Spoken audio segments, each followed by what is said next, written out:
प्रियाला भेटून जाते बर रूम मध्ये. आई धन्यवाद. नाही तू मला जर हे सांगितलंच नसतंस तर मला कळलंच नसतं की प्रिया घरी आली. असं का बोलतोय? तू असं का वागतेस? काय झालं? काय झालं? प्रिया घरी परत आली हे तुम्हाला आत्ता सांगतेस मी घरात आल्यानंतर? तुला मला दिवसभरात एक फोन नाही करता येत? मी तिथे मूर्खासारखा त्या प्रभुणे वकिलांच्या ऑफिसमध्ये दिवसभर बसून होतो. त्यांना घेऊन कोर्टात गेलो, प्रियासाठी बेल अरेंज केली, ते पेपर्स घेऊन पोलीस स्टेशनमध्ये गेलो. तेव्हा पोलीस आम्हाला सांगतात हे सगळं करायची काय गरज होती? प्रिया मॅडमना मी कधीच सोडलंय. त्यांची बांधिलकी नाहीच आहे ग मला कळवण्याची, पण निदान माझ्या घरच्यांनी मला एक फोन करावा एवढीच अपेक्षा आहे माझी. का मी या घरात पेइंग गेस्ट म्हणून राहतोय? पेइंग गेस्ट नाही रे बाबा, मालक आहेस तू या घरचा. आम्ही तुझ्या घरात राहतो. आणि प्रियाच्या परत येण्याबद्दल म्हणशील तर आम्हाला वाटलं तुला माहिती असेल. आल्या आल्या तिला तिच्या वर रूम मध्ये नेऊन बसवलं, तिच्या चेहऱ्याला थोडंसं लागलंय, आता त्याच्याकडे बघायचं का तुला फोन करायचा? आणि गैरसमज तुझे तूच करून घेतोस, फक्त वाद आमच्याशी घालतोस. त्यातून वेळ मिळाला तर थोडा विचार कर, तुझं तुलाच कळेल.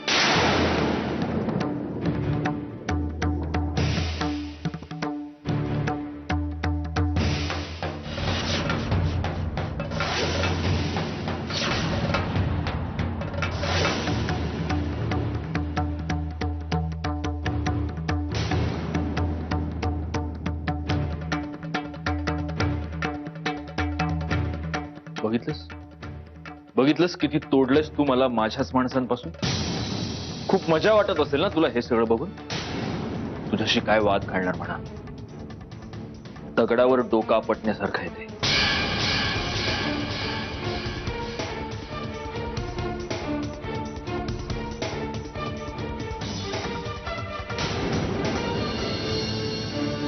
प्रिया प्रिया तुझं काय बडबडतेस हे वेड्यासारखं? वेड्यासारखं नाही, मी बरोबर तेच बोलते. आपण नको करायला लग्न. सुहास, हे मी तुझ्या चांगल्यासाठीच सांगते. कारण माझी आता खात्री पटली की माझं नशीब खरंच फुटकं आहे. आपलं लग्न झालं की माझं फुटकं नशीब तुझ्या बरोबर सुद्धा जोडलं जाणार. आणि नेमकं तेच नकोय मला. माझ्या नशिबाला माझ्या बरोबरच राहू दे. उगीच काहीतरी बडबडू नकोस प्रिया. आपण लग्न करतोय आणि ते फायनल. ओके प्रिया. आणि आणि नशीब वशीब काही नसतं ग. Everything is in your mind. Okay just relax. हे असले विचार करणं बंद कर. खरंच तुझा माझ्यावर विश्वास आहे ना? आहे ना विश्वास माझ्यावर?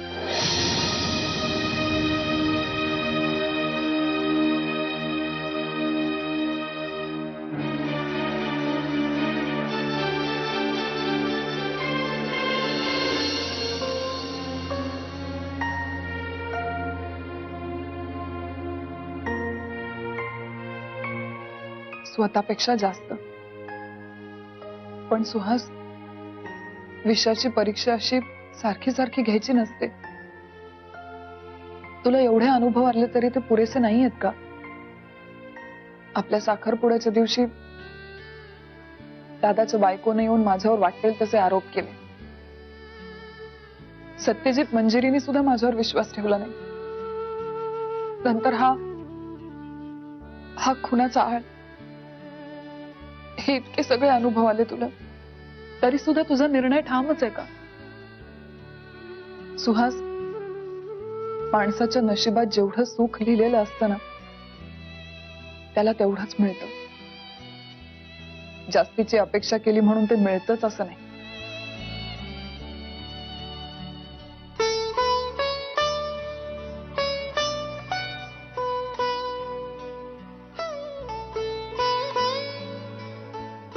प्रिया, हेच मला खोटं ठरवायचंय. म्हणजे तुझ्या नशिबाला सुद्धा आणि या लोकांना सुद्धा. प्रिया, आपलं लग्न झालं ना की मी तुला माझ्या जगात घेऊन जाणार आहे, जिथे तुझ्या पूर्वायुष्यातलं कोणी नसेल. फक्त तू असशील आणि मी, आपण दोघेच बस.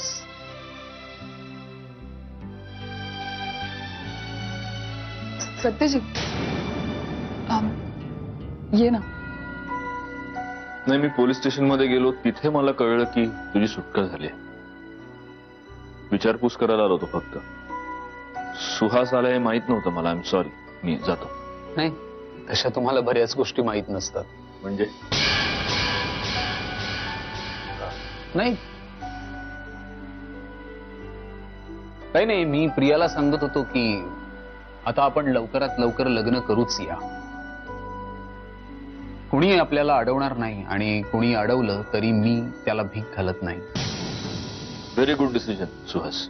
आणि तसंही तुम्हाला अडवण्यात कोणालाच इंटरेस्ट नाहीये. चालू दे तुमचं. मला पण खूप काम आहे.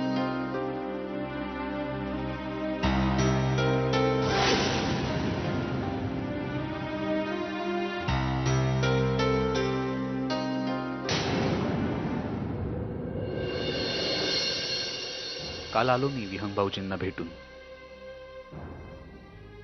प्रियाची बाजू मांडण्याचा सुद्धा प्रयत्न केला, काहीही बोलले नाही ते.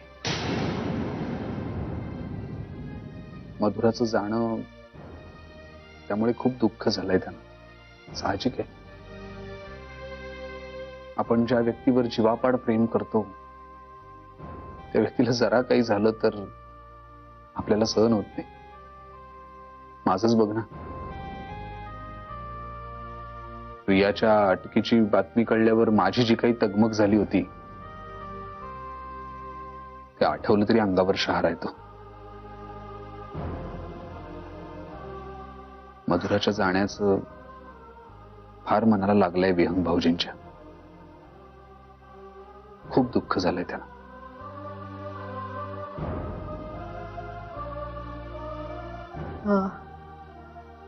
तू तू भेटलास ना प्रियाला? बोललास तिच्याशी? आल्या आल्याच मगाशीच भेटलो, बोललो तिच्याशी. खूप घाबरली ती. म्हणजे झाल्या प्रकाराबद्दलची एक भीती मनात बसली तिच्या. साहजिक आहे रे. हे सगळं एवढं अचानकपणे घडलंय ना, तिचं गांगरून जाणं अगदी साहजिक आहे. मंजिरी, मला काही गोष्टी तुझ्याकडे शेअर करायच्या आहेत. बोल.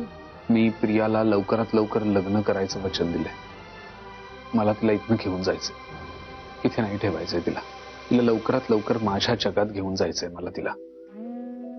तिथे तिला कसलाही त्रास होणार नाही, कसलीही कमतरता भासणार नाही. अगदी योग्य तोच डिसिजन घेतलास तू सुहास. मग आता प्रॉब्लेम काय? प्रॉब्लेम असा आहे की मी मगाशी बिनधास्त प्रियाला सांगून आलोय की आपण लवकरात लवकर लग्न करूया म्हणून. पण मला कळत नाहीये की मी माऊला आणि पृथ्वीराज काकांना हे कसं सांगू. कारण मधुराचं अजून दिवस कार्य सुद्धा झालेलं नाहीये आणि मी माझ्या लग्नाविषयी त्यांच्याशी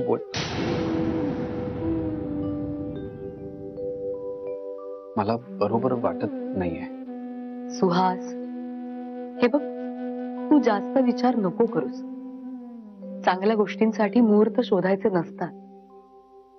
मला मान्य आहे की सध्या परिस्थिती तशी नाहीये, पण मधुराचे दिवस कार्य पूर्ण झाले की तू बोलून घे अंकिता काकूशी. आणि मला नाही वाटत आता प्रियाबद्दल कुणाच्याही मनात अडी राहिली असेल. मंजिरी, अगं तुला हेच म्हणायचंय ना की मी हे सगळं इतक्या स्पष्टपणे कसं काय बोलते? मधुरा माझी सख्खी बहीण होती सुहास. माझं तिच्यावर सगळ्यात जास्त प्रेम होतं. पण मी रडत राहावं हे तिला नाही आवडणार, हे ठाऊक आहे मला. मी आनंदी राहावं, नेहमी हसत राहावं म्हणून कायम झटत आली. आणि आताही जर मी तिची आठवण काढून रडत राहिले ना तर तिला नक्कीच नाही आवडणार. आणि असंही कुठून तरी ती मला नक्कीच पाहत असेल, नाही का?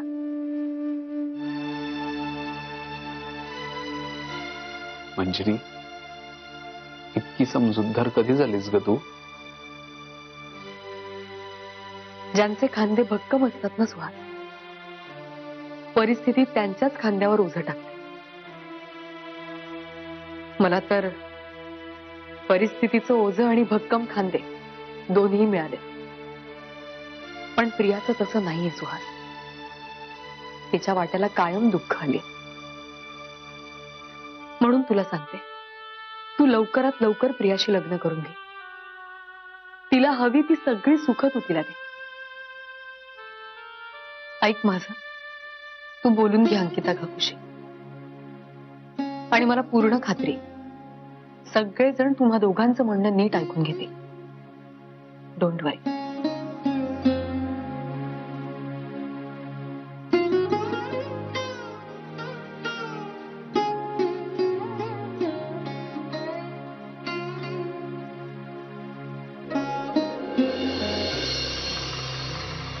मोतीवाले बाई, काहीतरी डिसिजन घ्या तुम्ही लवकरात लवकर. माझा निर्णय झालाय. काय? मला तुमची अट मान्य आहे. Good, very good decision. आता या क्षणापासून तुमचा इंडिपेंडन्स डे सुरू.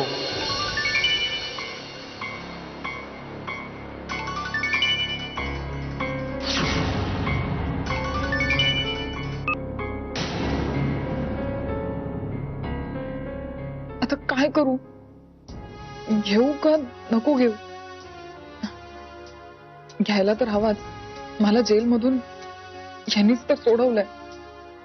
किमान तोंड देखली कृतज्ञता तरी दाखवावीच लागेल.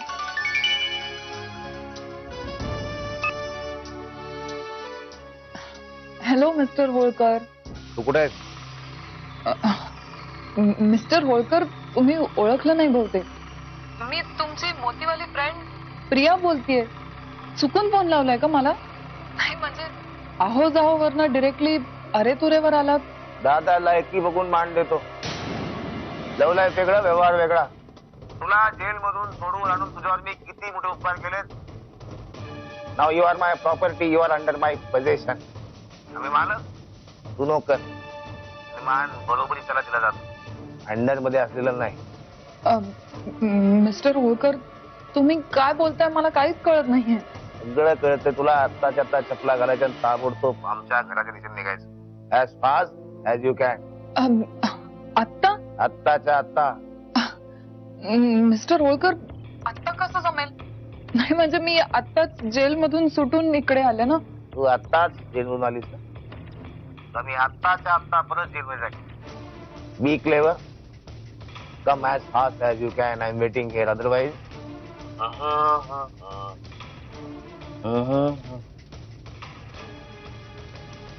Mister Holkar, hello.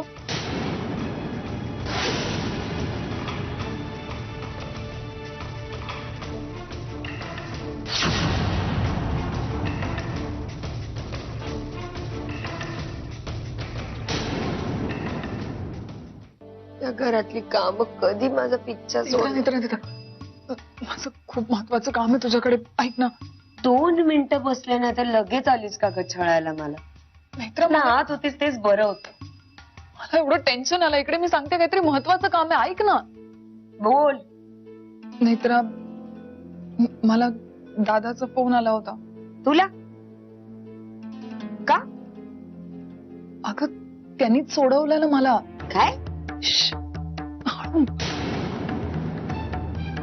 हो, त्यांनी मला फोन करून आता भेटायला बोलवलंय. त्यांनी तुला सोडवलं? अगं पण तू तर ते खरे गुन्हेगार सापडले म्हणून सुटलीस ना. अगं त्यांनी हे सगळं मॅनेज केलं होतं बहुतेक. हे देवा, जाम झेंगाट यार तुमचं. तो गावठी शाहरुख काही करेल तुझ्यासाठी. तुला मस्करी सुचते? तुला माहितीये, आज पहिल्यांदा त्याच्या आवाजात मी जरब ऐकली. ते सुद्धा माझ्याशी बोलताना. म्हणजे मोतीवाल्या फ्रेंड, आहो जाओ वगैरे काही नाही. सरळ, ए प्रिया मला भेटायला ये, असं बोलला तो. हिरो मधली खुद्दारी जागी झालेली दिसतीये. नेत्रात मला एवढं टेन्शन आलंय, इतकी भीती वाटते आणि तुला मस्करी सुचते. मला कळतच नाही मी काय करू. जाऊ का नको जाऊ. जावं तर लागेलच ना तुला. त्यांनीच तुला सोडवलंय म्हणल्यावर त्याच्या उपकाराच्या ओझ्याखाली दबली गेलीस ना तू आता. तू सांगेल तसं वागावंच लागेल आता तुला. आता काय पर्याय नाही. अगं पण नेत्रा, त्यांनी मागच्या वेळेसारखं काही म्हणजे असं काही प्रयत्न केला तर मी. नाही नाही, हे बघ, तू गेल्या वेळेला जशी सुटली होतीस ना तशा तावडीत ना, तशीच परत सुटून येशील. खात्री आहे मला.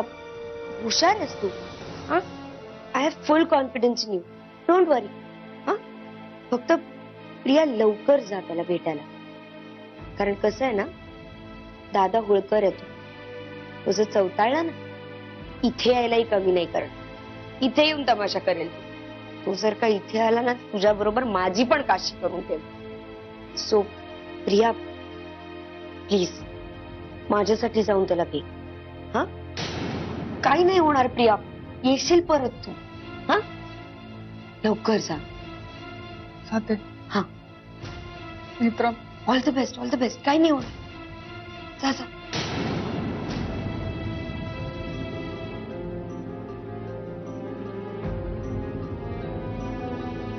काय एक एक अजून बघायला लागणार आहे या घरात.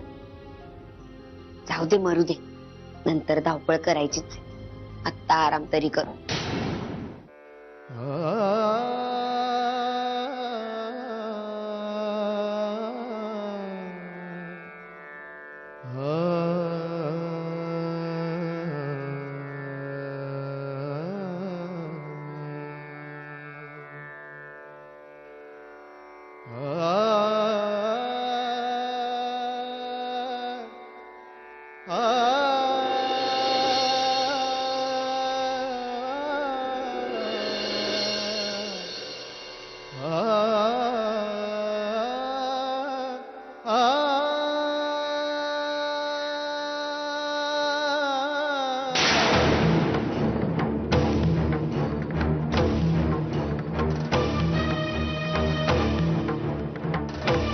तू इथे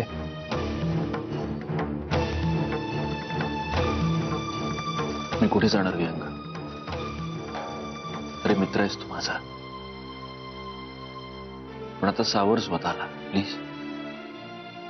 मला माहितीये विहंग, त्या दिवशी तू जे बोललास ते रागाच्या भरात बोललास. पण त्याच्यामुळे आपल्या मैत्रीत काहीच फरक पडत नाही. मी तुझ्या बरोबर तेव्हाही होतो आणि मी तुझ्या बरोबर नेहमीच असेल. कळतं ना तुला मी काय म्हणतोय ते? मला समजतंय. तू बोल, मी ऐकतो. नाही, दुःख तर आहेच, पण हळूहळू आता त्या दुःखातून बाहेर यायला हवं विहंग. तुला जेव्हा वाटेल तेव्हा ऑफिसला ये. कामं चालू राहतील, त्याचं टेन्शन घेऊ नकोस. मी सगळं सांभाळेन. वेळोवेळी तुला सगळ्या अपडेट्स देत राहील. त्याची गरज नाहीये सत्याची. कारण मला नाही वाटत यापुढे आपण एकत्र काम करू शकतो. निदान प्रिया तुझ्या आयुष्यात आहे तोपर्यंत तरी. प्रिया? आता प्रियाचा काय संबंध? कसा नाही संबंध तिचा? यंग, प्रिया माझ्या आयुष्यात असेपर्यंत म्हणजे काय? प्रिया माझ्या आयुष्यात नाहीये. ती फक्त माझ्या घरात राहते. तिचं साखरपुडा झालाय, तिचं लग्न ठरलंय आणि लवकरच ती सुहास बरोबर लग्न करून माझ्या घरातूनही निघून जाईल. ती माझ्या आयुष्यात नाहीये. मग मला एक सांग सत्यजित, तुला मुलगी झाली त्या रात्री तू कुठे होतास?